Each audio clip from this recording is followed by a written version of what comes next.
Hello दोस्तों, welcome to SP classes.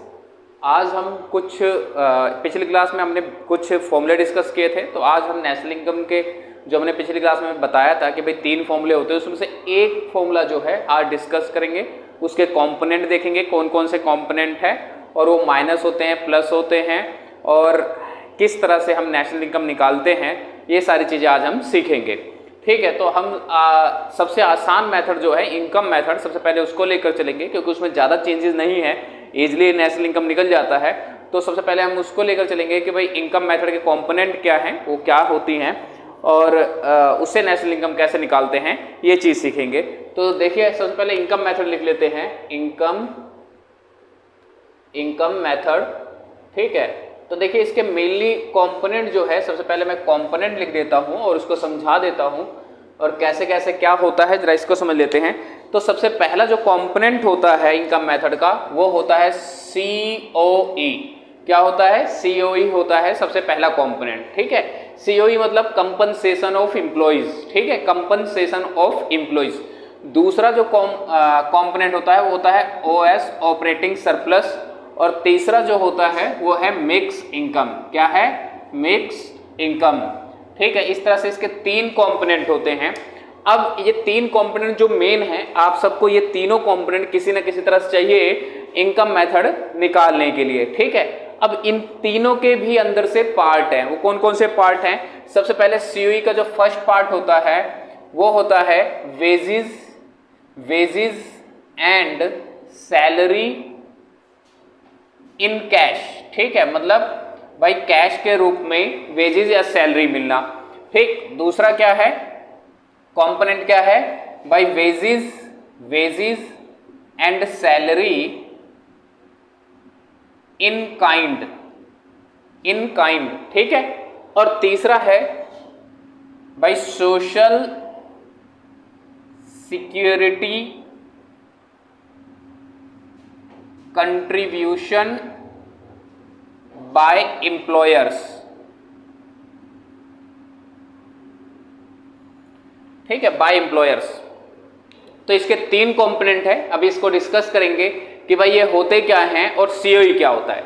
अब बात करते हैं ऑपरेटिंग सरप्लस का। तो ऑपरेटिंग सरप्लस के भी कंपोनेंट है। कौन कौन से हैं? सबसे पहले तो है रेंट। क्या है? रेंट। दूसरा कंपोनेंट जो है वो है इंटरेस्ट। क्या है? इंटरेस्ट। तीसरा कंपोनेंट जो है वो है प्रॉफिट। क्या है? प्रॉफिट।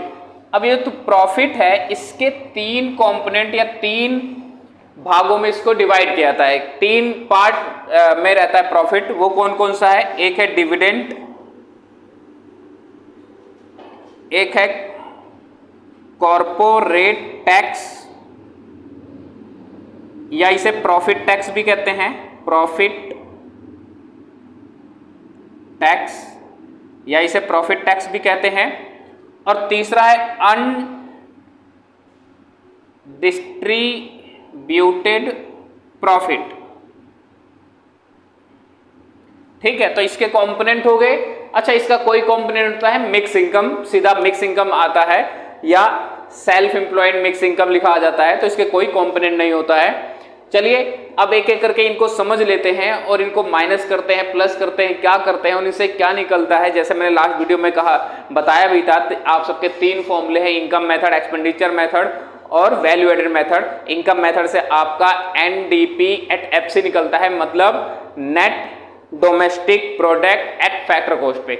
वहीं एक्सपेंडिचर मेथड की जब बात की जाती है तो एक्सपेंडिचर मेथड से आपका GDP@MP निकलता है, मतलब gross domestic product eight market price. वहीं वैल्यू एडेड की बात की जाती है तो वैल्यू एडेड में भी GDP@MP निकलता है। ठीक है, तो चलिए एक एक करके डिस्कस कर लेते हैं। सबसे पहले COE क्या होता है? COE compensation of employees. Compensation of employees का मतलब ये हो गया कि जब हम कोई काम करते हैं, कोई वर्क करते हैं, तो हमें कुछ ना कुछ सैलरी मिलती है, वेजेस मिलती है। ठीक है, तो उसे कंपनसेशन कहा जाता है। तो कंपनसेशन ऑफ एम्प्लॉइज यहाँ पर COE है। जब हम कोई काम कर रहे होते हैं तो उसके बदले जो हमारी सैलरी, वेजेस वगैरह मिलती है उसको ही हम COE कहते हैं। अब इसके 3 पार्ट हैं। सबसे पहले wages and salary in cash. ये सब आप सबको पता ही होगा कि भाई कैश के रूप में पैसा देना, ठीक है। हम कोई लेबर किसी के घर काम करता है तो उसे कैश के रूप में पैसा मिल जाता है, तो wages and salary in cash. और वहीं पे दूसरा है wages and salary in kind. अब ये इन काइंड क्या होता है, तो इसको समझ लीजिए। इन काइंड का मतलब ये हो गया कि जैसे कभी बहुत बड़ी कंपनियां होती हैं या जो गवर्नमेंट जॉब वाले होते हैं बड़े लेवल पे, तो उनको जो गवर्नमेंट होती है कई सारी फैसिलिटीज देती है। जैसे फॉर एग्जांपल भाई उन्हें हाउस की फैसिलिटी दे रही है, उन्हें जो है ये गाड़ियों की फैसिलिटी दे रही है कि भाई लाने ले जाने की पूरी फैसिलिटी देती है, तो इन काइंड के रूप में होता है wages and salary in kind, ठीक है। उसको ही हम काइंड कहते हैं। या कई बार भाई कपड़े, शूज वगैरह इन सब चीजों की भी फैसिलिटी देती है, तो वही इन काइंड के रूप में होता है। उसका देखिए social security contribution by employers. Employers मतलब जो मालिक है। अब मालिक क्या करता है, जो लेबर होते हैं उनके लिए सोशल सिक्योरिटी कंट्रीब्यूशन करता है, मतलब उनकी किसी ना किसी तरह से कोई इंश्योरेंस वगैरह करवा देता है, तो उस इंश्योरेंस को क्या कहा जाता है, सोशल सिक्योरिटी बाय एम्प्लॉयर्स। और ये जो इंश्योरेंस होता है उन जो लेबर होते हैं उनकी सैलरी का ही पार्ट होता है या उनके वेजेस का ही पार्ट होता है। इस तरह से ये तीन चीजें मिलाकर आपकी सीओई बनाई हुई है। अब इसको समझ लीजिए, अगर आप सबका डायरेक्ट सीओई लिखाया है, मतलब कंपनसेशन एम्प्लॉइज लिखाया है, कंपनसेशन ऑफ एम्प्लॉइज लिखाता है, तो आप सबको इन तीन पार्टों को ध्यान नहीं देना है। क्यों? क्योंकि इसके अंदर ऑलरेडी ये सारी चीजें हैं, और अगर नहीं लिखाया है तो आपको इनको प्लस करके सीओई बनाना होगा, ठीक है। अच्छा, एक चीज और कि अगर इनमें से कोई पार्ट नहीं आया है, मान लीजिए जैसे ज्यादातर ये wages and salary in kind, ये तकरीबन क्वेश्चन में लिखा नहीं आता है, ठीक है, यही दो आते हैं, तो इसका मतलब ये नहीं है कि वो गलत है। आपको इन्हीं दोनों चीजों को प्लस करके कर देना है, सीओई बना लेना है, ठीक। और अगर तीनों आए तो तीनों, अगर एक आया है तो एक ही माना जाएगा। आप उसको ये नहीं समझोगे कि क्वेश्चन ही गलत है, तीन के तीन पार्ट नहीं दे रखे हैं सीओई के, और अगर आपके डायरेक्ट सीओई दे रखा है तब तो कोई इश्यू ही नहीं है। उसके बाद देखिए ऑपरेटिंग सरप्लस, ठीक है, ऑपरेटिंग सरप्लस। अब इसके ऑपरेटिंग सरप्लस की जब बात की जाती है तो रेंट, इंटरेस्ट और प्रॉफिट, यहां पर ये तीन चीजें दे रखी हैं। अगर आप सब ध्यान देंगे तो आप सब के पास जब हमने बात की थी किसकी, रिसोर्सिस की, तो रिसोर्सिस आपके चार तरीके के होते हैं। देखो, एक तो होता है लेबर, ठीक है, लेबर होता है, लैंड होता है, ठीक, और कैपिटल होता है, कैपिटल, और एक होता है एंटरप्रेन्योर, एंटरप्रेन्योरशिप, ठीक है। ये चार जो हैं आप सबके क्या होते हैं, जो रिसोर्सेज होते हैं, ठीक है। इन चार रिसोर्सेज में से जो लेबर है, लेबर, यहां पर जो लेबर लिखा हुआ है, इसको तो ये सीओई मिल गया, सिंपल है, इसको तो ये सीओई मिल गया, ठीक है, कंपनसेशन ऑफ एम्प्लॉइज मिल जाता है। उसके बाद ये जो तीन पार्ट रह गए, यही होता है ऑपरेटिंग सरप्लस, ठीक है। अब ध्यान से देखो, तो रेंट किसको मिलता है, लैंड को मिलता है, इंटरेस्ट किसको मिलता है, कैपिटल को मिलता है, और जो एंटरप्रेन्योर होता है, एंटरप्रेन्योर को क्या मिलता है, प्रॉफिट मिलता है। तो बाकी जो तीन रह गए उनको ये सारी चीजें मिलती है, इसी से मिलके ऑपरेटिंग सरप्लस बना हुआ है, ठीक। अब फिर से वही बात है जो हमने पीछे डिस्कस किया था कि भाई अगर ऑपरेटिंग सरप्लस दे रखा है आप सबको डायरेक्ट, अगर ऑपरेटिंग सरप्लस आप सबको डायरेक्ट दे रखा है, ओएस ऑपरेटिंग सरप्लस अगर आप सबको डायरेक्ट दे रखा है, तो आप सबको ये नीचे जो इसके पार्ट दे रखे हैं उनको देखने की जरूरत नहीं है। और अगर ऑपरेटिंग सरप्लस के ये कंपोनेंट हैं इनको दे रखा है, तो इनको प्लस करके आपको ऑपरेटिंग सरप्लस बनाना है, ठीक है। तो आप सबको पता चल चुका होगा, लैंड को रेंट मिलता है, ठीक है, कैपिटल को इंटरेस्ट मिलता है, और जो एंटरप्रेन्योर होता है उसको क्या मिलता है, प्रॉफिट मिलता है, ठीक। अब देखो यहाँ पर प्रॉफिट के तीन पार्ट और कर रखे हैं, ठीक है। वो तीन पार्ट कौन कौन से हैं, डिविडेंड, कॉर्पोरेट टैक्स या प्रॉफिट टैक्स कहते हैं, अनडिस्ट्रीब्यूटेड प्रॉफिट। तो इस तरह से प्रॉफिट के तीन पार्ट और हैं, ठीक। अब ये इनका मतलब क्या होता है, तो देखिए सबसे पहले प्रॉफिट होता है, तो प्रॉफिट पे प्रॉफिट टैक्स लगता है, कॉर्पोरेट टैक्स लगता है, जो कि ये है, ठीक है, तीन उसमें डिवाइड किया है। उसके बाद क्या होता है कि एक पोर्शन जो है फ्यूचर के लिए जो एंटरप्रेन्योर होता है या जो उसका मालिक है वो बचा लेता है, उसको अनडिस्ट्रीब्यूटेड प्रॉफिट कहते हैं। भाई फ्यूचर में अगर कोई ऐसी सिचुएशन आ जाए कि एकदम से पैसों की जरूरत हो, तो इसका यूज करके वो अपनी जो भी फर्म है उसको फिर से इस्टेब्लिश करता है या जो जरूरत होती है उसको पूरा करता है। तो अनडिस्ट्रीब्यूटेड प्रॉफिट, कुछ प्रॉफिट का भाग वो बचाता है, कुछ पार्ट बचाता है।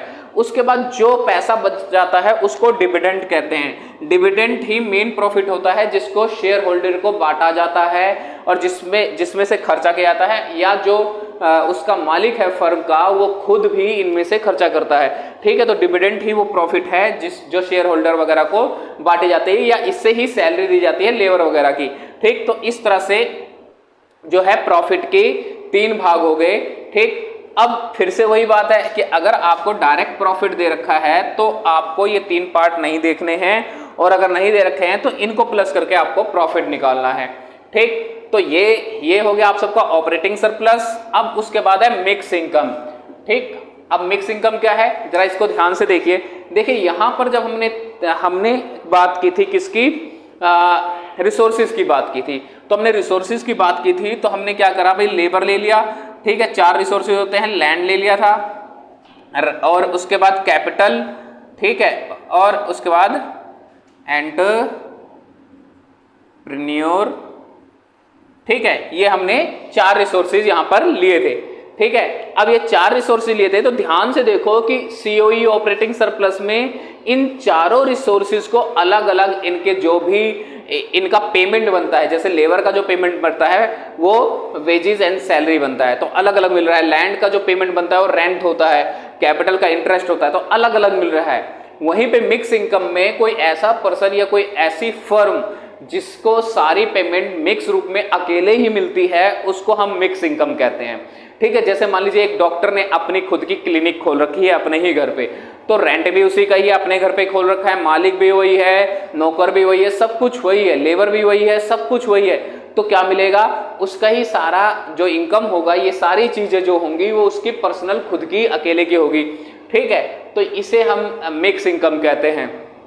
अब इन सबको प्लस करने के बाद आप सब इन सबको प्लस करोगे, इन सबको प्लस करने के बाद, इन तीनों को प्लस करने के बाद आप सबके पास जो निकल के आता है वो होता है एनडीपी एट एफसी, जो कि मैंने बात की थी। क्या निकल के आता है, एनडीपी एट एफसी। और जिन बच्चों ने इससे पीछे वाला वीडियो देखा होगा तो उन्हें पता होगा कि एनडीपी एट एफसी और नेशनल इनकम क्या होता है, हमारा नेशनल इनकम होता है हमारा एनपी एट एफसी। तो देखिए एनडीपी और एनडीपी एट एफसी में क्या क्या कॉमन है। सबसे पहले पहला एन तो हमें मिला ही हुआ है, इसमें तो कोई चेंज ही नहीं करना है। ठीक है, अब यहाँ पर नेशनल है और यहाँ डोमेस्टिक है, तो हमें नेशनल इनकम करने के लिए डोमेस्टिक को नेशनल करना पड़ेगा। बाकी देखिए पीवी हमें मिला हुआ है, पीवी भी सेम है, फैक्टर कॉस्ट भी सेम है, तो इसका मतलब हमें सिर्फ एक ही चीज चेंज करनी है, क्या है, डोमेस्टिक इनकम को हमें नेशनल कर देना है। तो जिन बच्चों ने पीछे की वीडियो देखी है उन बच्चों ने ये सीख लिया होगा कि भाई किस तरह से हम डोमेस्टिक इनकम को क्या करते हैं, नेशनल करते हैं। तो जैसे ही एनडीपी एट एफसी निकल जाता है, एनडीपी एट एफसी जैसे निकल जाता है, इसमें आप सबको सिंपली प्लस कर देना है एनएफआईए। एनएफआईए क्या होता है, मैंने पिछले वीडियो में बता रखा है, net factor income from abroad. और ये जैसे ही प्लस हो जाएगा तो ये बन जाएगा एनएनपी एट एफसी। ठीक है, एनएनपी एट एफसी जो कि हमारा नेशनल इनकम होता है, इसी को हम नेशनल इनकम कहते हैं। जब भी आपके क्वेश्चन भी आएगा कि आप नेशनल इनकम निकालिए तो आप सबको एनएनपी एट एफसी निकालना होता है। और बाकी अगर क्वेश्चन घुमा कर आता है कि भाई जीडीपी करिए या जीएनपी निकालिए तो डायरेक्ट दे रखा होता है, लेकिन अगर सीधा लिखा है कि नेशनल इनकम निकालिए, उसमें कुछ बाकी चीजें नहीं दे रखी हैं, तो वो एनएनपी एट एफसी होता है। तो आई होप आप सबको ये सारी की सारी जो भी फॉर्मूला है वो समझ में आ गया होगा किस तरह से है कि भाई सीओई के 3 पार्ट होते हैं। ठीक है, अगर डायरेक्ट सीओई आए हो तो इन तीनों पार्ट को नहीं देखना है। ऑपरेटिंग सरप्लस, इसके भी ये 3 पार्ट है और प्रॉफिट के 3 पार्ट है।